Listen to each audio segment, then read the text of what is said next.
You've probably heard that coaches and online entrepreneurs are constantly looking for ways to free up their time, but what you might not realize is how much they struggle to find trustworthy help with the day-to-day tasks that pile up. Most people assume you need a fancy degree or years of experience to work with high-end clients, but that's not really the case here. The specific opportunity we're breaking down today is starting a virtual assistant business that serves coaches and course creators. With more coaches launching programs than ever before, the need for someone to handle their scheduling, emails, and customer follow-ups has created a real gap that's only getting bigger. Getting started doesn't require a huge investment. You mainly need a computer, basic organization skills, and a willingness to learn a few common tools like Calendly or Zoom. But there's a catch. A lot of beginners jump in without understanding how to position themselves properly, which leads to low pay or clients who don't respect their time. In this guide, I'll walk you through exactly how this business works, what you need to do to start, how the money comes in, and the biggest pitfalls to avoid. So let's get into the first thing you need to understand before you send out a single pitch. A virtual assistant business for coaches is exactly what it sounds like. You work remotely to help coaches run their operations. This matters because most coaches are amazing at coaching, but terrible at managing emails, scheduling, and client follow-ups. You step in as the behind-the-scenes support that handles those time-consuming tasks so the coach can focus on what they do best. You get paid either by the hour, on a monthly retainer, or per project, which gives you flexibility in how you structure your income. A common mistake is thinking you have to be an expert in everything, but really you just need to be reliable and organized. The upside is that coaches often have recurring needs, which means steady work and long-term clients if you do a good job. So the simple takeaway is that you earn money by saving coaches time and making their day-to-day smoother. In the next scene, we'll talk about why right now is a perfect time to jump into this. Right now, coaching is absolutely exploding. Life coaches, business coaches, health coaches, you name it. And as more coaches build their practices, they quickly realize they can't do all the admin work alone. That demand creates a huge opportunity for you because coaches are actively searching for virtual assistants who understand their world. Another factor is that remote work has become totally normal, so no one bats an eye at hiring someone they've never met in person. A realistic pitfall to avoid is thinking you need fancy qualifications. Most coaches just want someone dependable, not a certified project manager. The attractive part is, you can start with just a laptop and an internet connection and begin earning from home almost immediately. So the key insight is that the market is hungry and you don't need years of experience to get started. Next, let's look at who this business actually fits best. This business is a great fit if you're organized, enjoy helping others, and want to work from anywhere. It's especially good for people who like structure and don't mind repetitive tasks like scheduling or managing inboxes. The simple idea is that if you're the friend who always keeps plans straight and reminds others of deadlines, this role comes naturally. A practical detail is that you don't need to be a coach yourself. You just need to respect and support their work. A realistic truth is that this isn't for people who hate answering emails or prefer creative freedom over following systems. The benefit is that you get to learn a ton about coaching and business from the inside while getting paid. So if you like behind-the-scenes work and want a low-pressure startup path, this could be your lane. Up next, we'll break down exactly what you need to spend to get this business off the ground. If this idea of working with coaches sounds like something you might want to try, I'd love to hear from you. Drop a comment below and tell me what part of starting a VA business feels the most exciting or the most confusing. Maybe you're wondering how to find your first client or what tools you need first. Your question might even be something I can cover in a future video. While you're here, hit that like button if you found this helpful. And if you haven't already, please subscribe so you don't miss the next step. I'm working on more videos that break down real business opportunities just like this one. Stick around because the next video will take you even deeper into the practical side of things.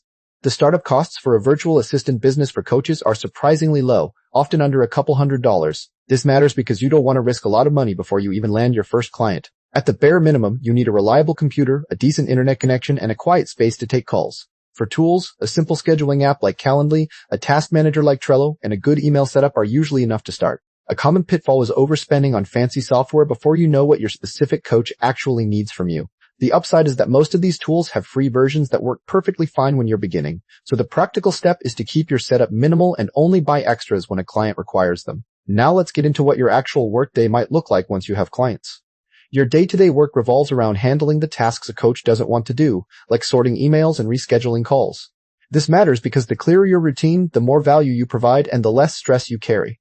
In simple terms, you might start each morning by checking your client's inbox, flagging important messages, and updating their calendar. A practical detail is that you also handle client onboarding, sending welcome emails, and managing intake forms. A realistic truth to expect is that some days feel repetitive, but that consistency is exactly what coaches pay you for. The benefit is that once you get into a rhythm, you can often complete your tasks in a few hours, leaving plenty of time for other things.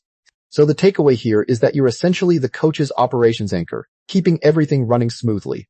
With that picture in mind, let's move into the first practical steps to actually get started.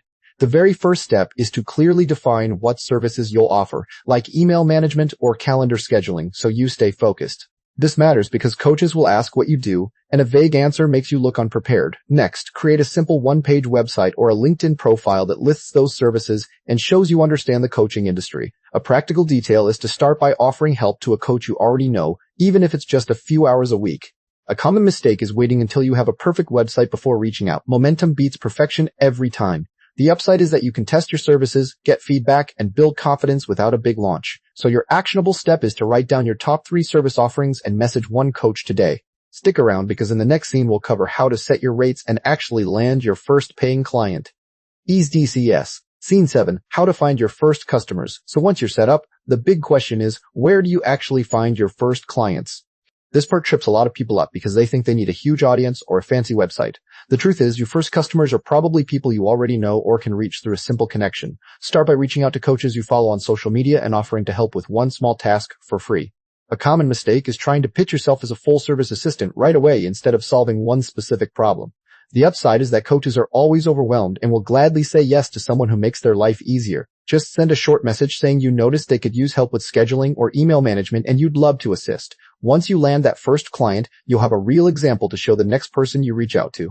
Scene 8. How to price jobs and avoid undercharging. Now, let's talk about pricing because this is where most beginners either scare clients away or sell themselves way too short. Getting your rates right matters because it sets the tone for how clients value your work from day one. A simple way to start is by charging an hourly rate between $25 and $50 depending on your experience and the task complexity. You can also offer package deals like 10 hours a week for a flat monthly fee so clients know exactly what they're paying. The biggest pitfall here is charging too little just to get a yes, which leads to burnout and resentment later. Remember that coaches are used to paying for professional help, so they expect fair rates for reliable service. A good rule of thumb is to raise your rates every few months as you gain more experience and positive feedback. Once you have a solid pricing structure, you can focus on delivering value instead of worrying if you're being paid fairly. Scene 9. Revenue potential and what people can realistically make. Let's get real about the money you can actually make in this business without the hype or the fake promises. Understanding realistic revenue helps you set goals that are achievable instead of chasing numbers that don't match the work. Most virtual assistants for coaches start out earning between $1,000 and $3,000 per month working part-time. As you build a client base and raise your rates, it's very possible to reach $5,000 a month within your first year. The mistake people make is expecting to hit those higher numbers in the first few months without any experience or referrals. The good news is that coaches often need ongoing support, so you can build recurring monthly income instead of chasing one-off projects. Focus on keeping your first few clients happy, and they'll naturally lead to more work and higher pay over time. Once you see that steady income coming in, you'll feel motivated to keep growing your business even further. You don't want your Scene 10, common beginner mistakes and how to avoid them. Every new virtual assistant makes a few mistakes early on, and knowing what they are can save you a ton of frustration. This matters because avoiding these pitfalls keeps your business running smoothly and your clients happy from the start.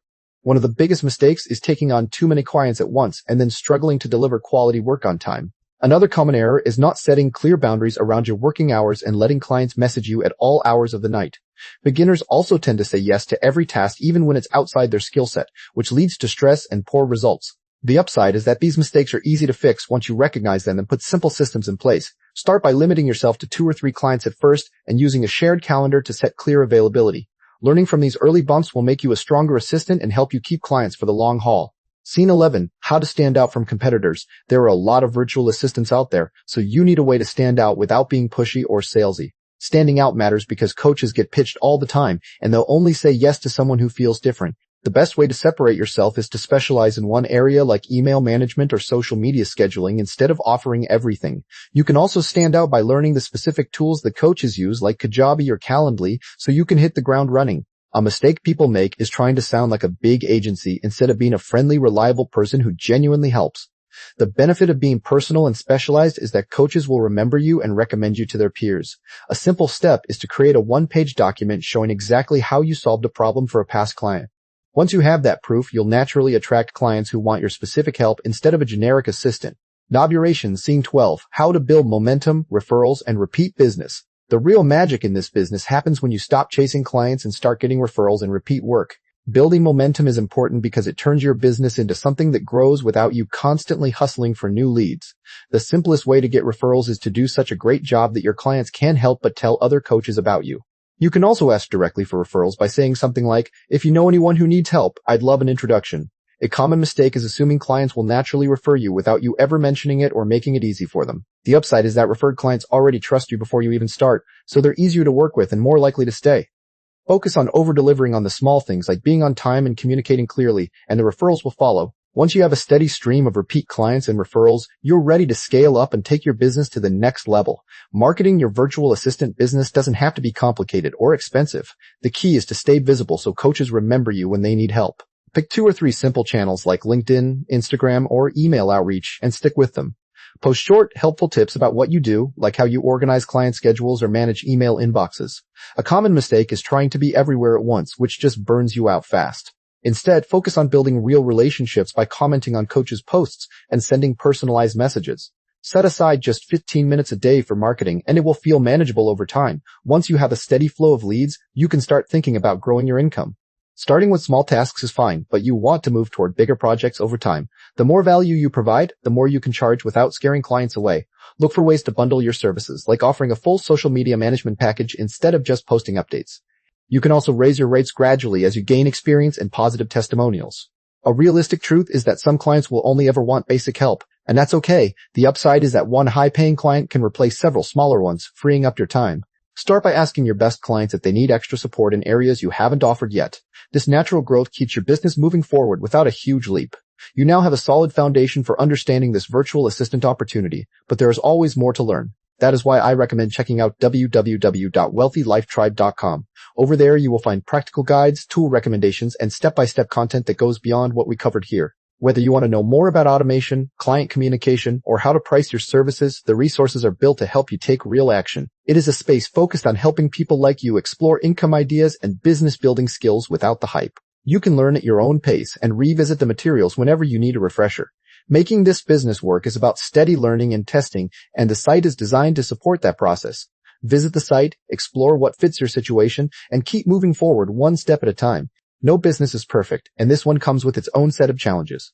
You might deal with clients who are unclear about what they need or who change their minds often. Some months will be slower than others, especially when you're just starting out. You'll also have to handle your own taxes, invoices, and client communication, which takes discipline. A mistake beginners make is taking on too many clients at once and getting overwhelmed. The good news is that these challenges become easier with experience and better systems. Set clear boundaries from the start, like your working hours and what tasks you will not do. Knowing what to expect helps you stay calm and keep going when things get tough. This business isn't for everyone, and that's completely fine to admit. If you hate repetitive tasks like scheduling and email management, you might struggle. People who need a steady paycheck right away should think twice before jumping in. It also helps to be comfortable working alone for long stretches without much supervision. A realistic truth is that you'll need to be organized and self-motivated or you'll fall behind. If you prefer clear instructions and a set routine, a regular job might suit you better. But if you like flexibility and helping others succeed, this could be a great fit. Be honest with yourself about your strengths before you commit. Here's a straightforward plan to launch your virtual assistant business in just 30 days. In the first week, decide on your services and set up a simple website or profile page. During week 2, create a list of 20 coaches you'd like to work with and research their needs. Week 3 is all about reaching out, so send personalized messages offering your help. A common pitfall is waiting until everything is perfect, but just start with what you have. By week 4, aim to land your first client, even if it's a small project at a lower rate. Use that first job to learn and build a testimonial you can share later. This plan keeps you moving forward without overthinking every step. Starting a virtual assistant business for coaches is a real opportunity to build something on your own terms. You get to choose your clients, set your hours, and work from wherever you want. The coaches you help will appreciate your support, and that feels genuinely rewarding. It will not always be easy, but the flexibility and growth potential make it worth the effort. You don't need a fancy degree or years of experience to get started today. Just take that first small step, whether it's sending an email or setting up a simple profile. Every successful VA started exactly where you are right now with no guarantees. Trust yourself, stay consistent, and you can build a business that truly works for you. So you now have a clear picture of what it really takes to start a virtual assistant business for coaches. This is a real opportunity, but like any business, it works best when you take steady and honest steps. Think about what you just learned and ask yourself what your first practical move could be. If this video helped you see a new path forward, please give it a like and subscribe to the channel. For more practical guidance and useful resources as you build your skills, visit www.wealthylifetribe.com. That community is full of people who share tips, motivation, and support for exactly this kind of work. Learning alongside others makes the whole process a lot more doable and less lonely. Thanks for watching, and I hope to see you in the next video.